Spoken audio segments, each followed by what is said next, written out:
1. This is Metsys, and I am playing Counter-Strike Global Offensive. This is episode 1. And this is actually the first Let's Play I've ever done, so I should probably introduce myself.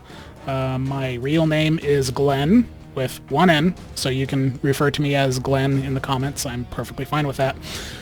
I am a graphic designer slash motion designer slash illustrator by trade. I've produced a lot of videos for clients, so which you could probably tell by the introduction that I'm not new to making videos.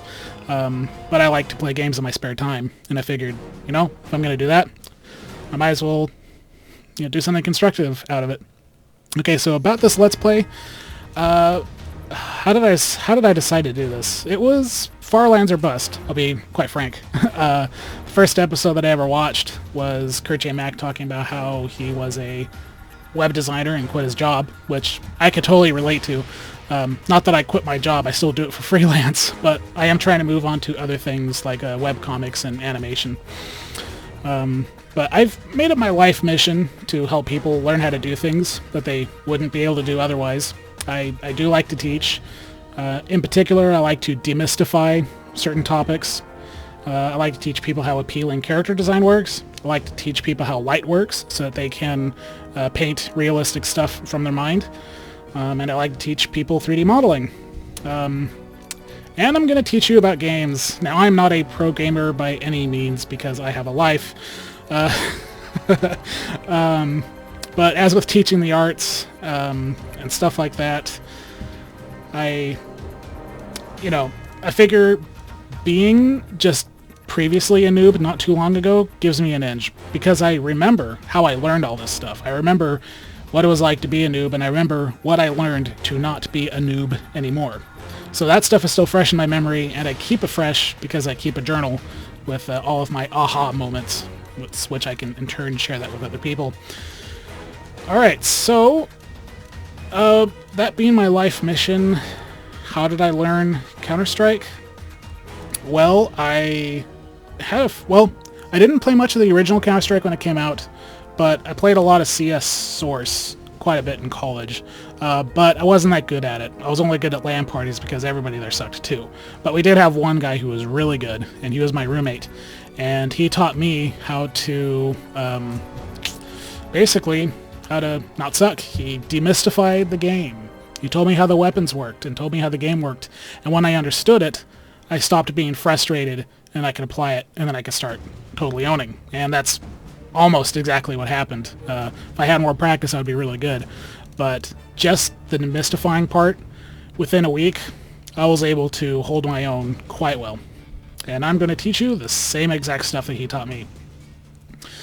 Alright, so let's go ahead and start a bot match just so I can go over some principles really quick. After this educational portion, we're going to go actually have fun. Okay, so I'm gonna do harmless bots, and I'm actually gonna put in some cheat codes so that I can show you how the weapons work and how the game works without being pressured to perform. So let me enter in those cheat codes as soon as the server boots up. Let's move out. Alright, perfect. An obscene amount of money, no bots. This is great. This is how we want it. Okay, so now for showing you how the game works. The first thing you want to remember is that this game is not Quake, it's not Unreal Tournament, and it's not Team Fortress 2. So forget circle strafing, forget bunny hopping. This game just doesn't play like that. Okay, so this is how the gunfights typically work in Counter-Strike. Step 1 is you see a bad guy. Step 2 is you come to a complete stop. And step 3 is that you aim at the head. And step 4, fire a burst of 3 or so shots. Now, this is mostly the case for rifles. These rules of engagement vary depending on what type of weapon you're using, but most people use some type of rifle. But yeah, remember that anytime you can remove any of these steps in a gunfight, you will have the advantage. And conversely, if your enemy can remove any of those steps, then they're going to be able to get the upper hand on you. So now I'll explain how you can remove these steps in a combat situation so you can kind of gauge if, you know, going into battle or a certain type of battle is going to be a good idea or a bad idea. Okay, but first we need to go into how the guns actually work. So I'm going to start with the rifles because that's not a rifle. They're down here. Okay, and by the way, the keyboard shortcuts, I changed the keyboard shortcuts on my own. I am terrible at telling people what the defaults are because I just don't know. So, yeah, you're just going to have to look at your keyboard configuration, configure how you want. So I'm just going to tell you to press the buy button or press the crouch button or press the team switch button. I'm not actually going to tell you what it is because that's up to you. Okay, so let's do it with this weapon. Probably the best one to show how rifles work is with the AK, but since I'm counter-terrorist instead of terrorist, although I really could just switch, couldn't I? But I'm not gonna. Okay, so let me show you how the spray pattern works. Okay, you see this little reticle thing that gets bigger and then gets smaller when you aim or when you move? That's basically indicating how your spray pattern is going to be, for the most part. I think it's actually bigger than, well, actually, yeah. Spray pattern it seems to be bigger than what it actually says, but just assume it is. But yeah, spray pattern this big is terrible. Okay, and you can see that spray pattern on the wall when you move and shoot at the same time. You're not going to hit much of anything with that. All right, so don't spray and don't run and gun, at least with a rifle like this one, like the M4. Okay, so the best way to take your shots is to stay still. See, as soon as that reticle gets completely tight, when you come to complete stop, then you can take your shot. So, okay, that was 2 shots. See how tight that is? Okay, now I'm going to try 3 shots. Okay. 3 shots, very tight grouping. So with the M4, like 3 shots is going to be pretty good, but your first shot is the one that's the most accurate. Yeah, look at that grouping there. That's pretty nice. Okay, but any more than 3, it starts to spread. See that?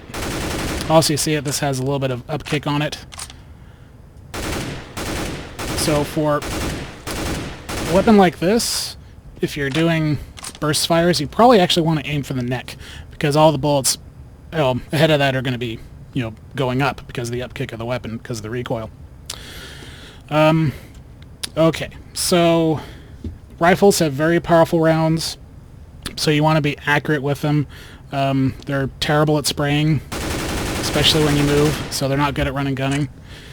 You will want to just, yeah, when you see someone, you go around the corner, stay put, and then fire a few shots, and that will typically take someone out. Alright, so let's move on to the SMGs. My favorite one is the P90. This one, the SMGs in general, are better at running and gunning. When you spray, I'm just going to find a clean wall. Okay, see that spray pattern? See how it compares to the rifle? SMGs have a tighter spray pattern. They also kind of kick up a little bit too. So this is definitely a weapon that you want to aim for the neck with. Right, and then of course the longer the burst, the worse the spray is going to be. Now let's see how this looks when you're running and gunning. So you can see how much tighter the spray pattern is. See, that's not bad. For running and gunning, that's not bad. With the P90, it looks like you'll want to kind of aim down a little bit. You see that? You saw where my aiming reticle was and where the bullets end up appearing? Okay, so with the P90, you're going to want to aim just slightly down, just to like a couple of degrees down, so you can start hitting stuff. But that's after you start spraying, though. The first 2 shots are going to be accurate, and then as you start spraying, start aiming down. And then you get a tight grouping like that. Okay, so a good thing to do is to just get into a bot match and just play around with the spray patterns for each weapon, and then just kind of give yourself some mental rules on how to use each one. So, okay, now for shotguns, let's go ahead and buy... They're grouped under heavy, by the way. I like this one, the XM1014, or however you say it. The reason why I like this shotgun is because it's a semi-automatic and goes really fast. This weapon does not care. At least I don't think it cares if you're running and gunning or not. I think the grouping is still the same. Though it looks like after a while it starts to kick up a little bit on the wall. Yeah, it does. Okay. So this one is another weapon that after the first 2 shots or so, you want to start aiming down, and then you start getting a tight grouping. So let's try it on this wall.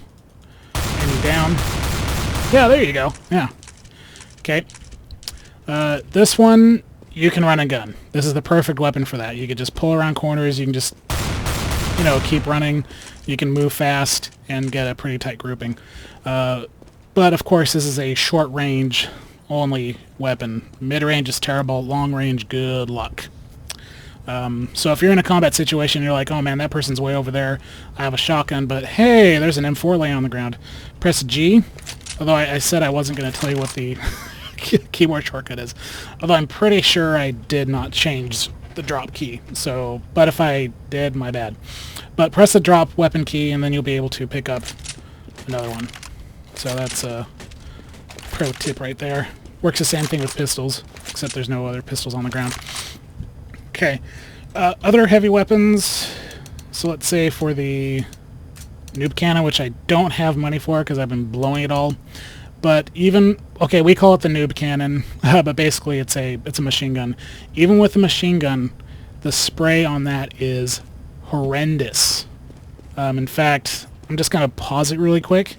I'm going to rescue some hostages, and I'm going to show you how the noob cannon looks. Okay, we're back with some money. Let's go buy us a noob cannon, which is this one right here. Okay. Check out the spray pattern on this beast. Okay. Notice how it's aiming higher up than my reticle is. So be mindful about that. It is gonna, like, you know, swing left and right, so that's kind of annoying. But see, this one, even when you're moving, spray pattern is, you know, when you're moving, the spray pattern is terrible. Okay, so this one, even with a machine gun, short, controlled bursts like that. Okay, and just so you can see how accurate this thing actually is. That's not bad. And these bullets are really, really, really powerful too, so that's going to do a lot of damage to someone. So, okay, so the short of it is spraying in general is bad. There are some weapons that are easier to spray with, which are the SMGs, so those are better for more, you know, close to mid-range stuff, and you can run a gun a little bit better with it. But still at long distance, you are still going to want to, you know, fire in short pulses, you know, short bursts like that. So SMGs are not nearly as good long range because of these ones, or they're not as good long range compared to the rifles, but you can still do some long range engagements with it. But the thing with the SMGs is that the bullets are less powerful, so their strength lies in being able to put a lot of low power bullets into a tight space really, really fast, because I mean, look at the firing rate on this thing. I mean, I think it's actually faster than the M4. Yeah, the SMG is faster than the M4. So, alright. Oh, let's see, with that, the knife, okay, a lot of weapons have, like a right-click secondary option. Some weapons will have a scope on it, or there's certain pistols like the Glock, I was about to call it the Block.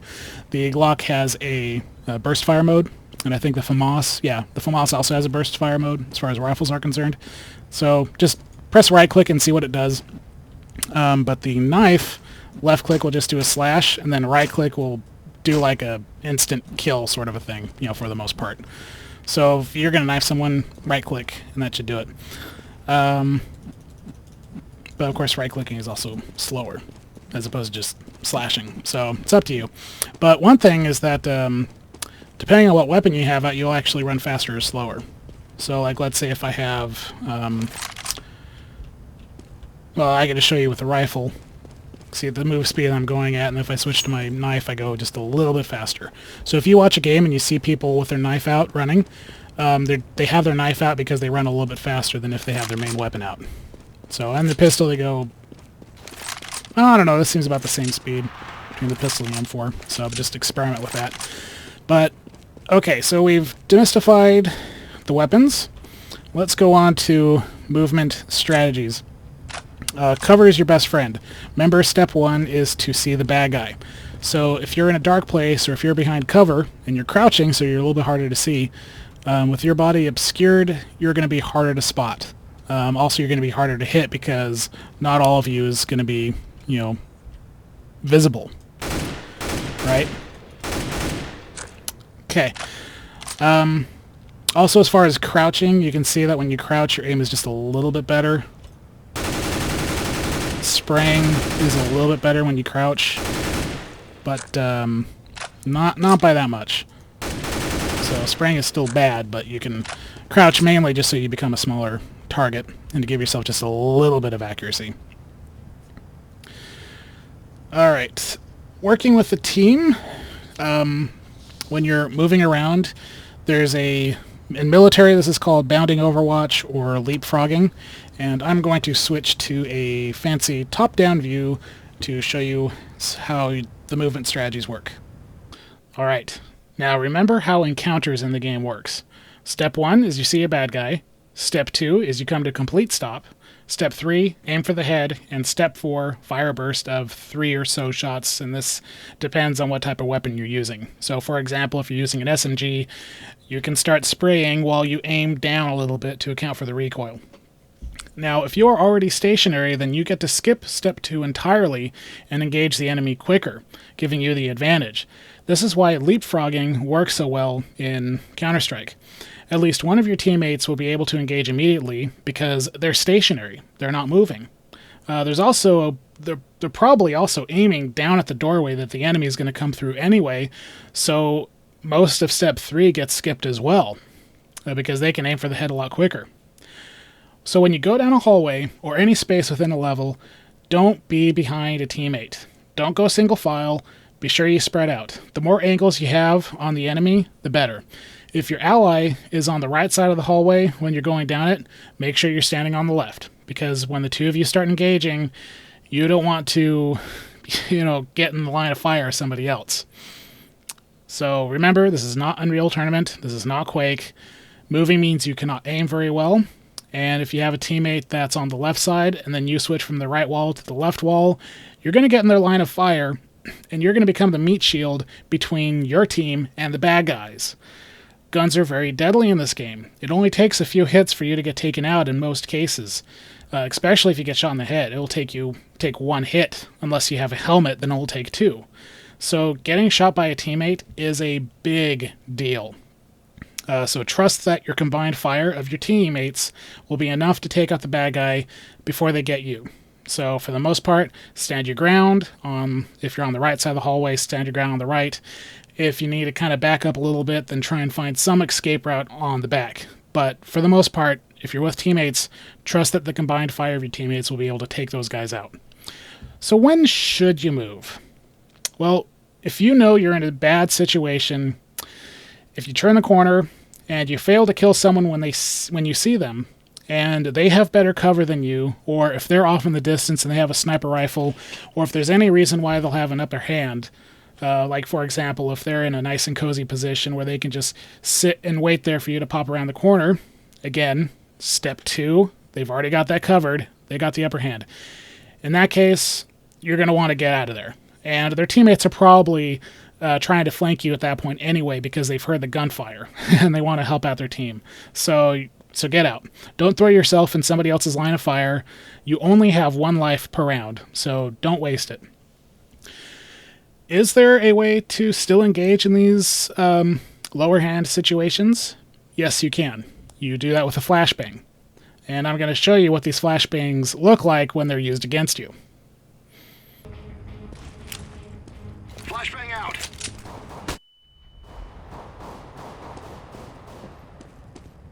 if you toss a flashbang, you'll be able to engage in that room that would otherwise probably have killed you. If you don't have a flashbang, then it's best to not engage and then just get out of there. Okay, flanking. Flanking just means that you're getting to the side or behind an enemy to easily take them out. Your team should be naturally doing this by the way they're moving around the map. Deciding to flank in the heat of the moment takes a certain type of game sense that you'll develop as you play the game more and die a lot. But as a general rule for me, if there's a battle going on where there's already 2 or 3 teammates engaging, and I won't be able to add that much, except, I don't know, maybe replace one of the guys that gets fallen in the battle, you know. In that case, what I'm going to try and do is I'm going to try and flank them. But doing that puts me at risk because I'm going to be alone while I'm trying to flank. I usually end up flanking by accident when I'm confronted with an engagement that I know I have the lower hand in, and this is the don't throw yourself into someone else's line of fire rule.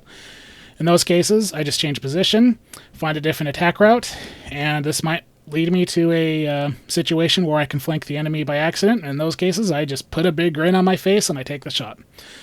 One final word of advice, churn down your mouse sensitivity. Again, this is not Quake. This is not Unreal Tournament. This is no Team Fortress 2. There's no rockets. There's no plasma cannons. There's no, splash damage except for the occasional Molotov and grenades.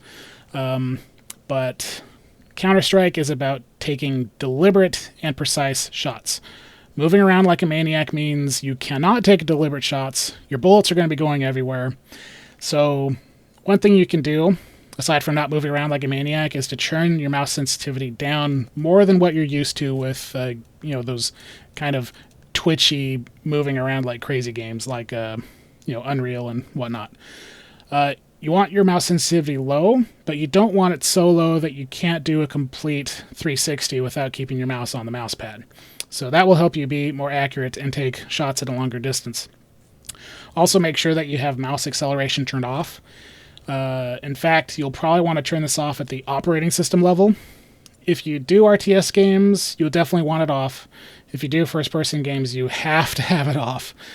Just turn off mouse acceleration everywhere and get used to not using it. It takes a little bit of practice, but I love it now. It has allowed me to, access stuff quicker in Windows by having it off. It'll also make you more accurate because the movement of your mouse when you turn mouse acceleration off is 1-to-1. Okay, so recap. When you see a bad guy, come to a complete stop. Aim for the head or neck, depending on the weapon. So, in fact, I would just say aim for the neck. Just scratch that. Aim for the neck. And then fire a burst of 3 or so shots and decide if that engagement is worth staying in.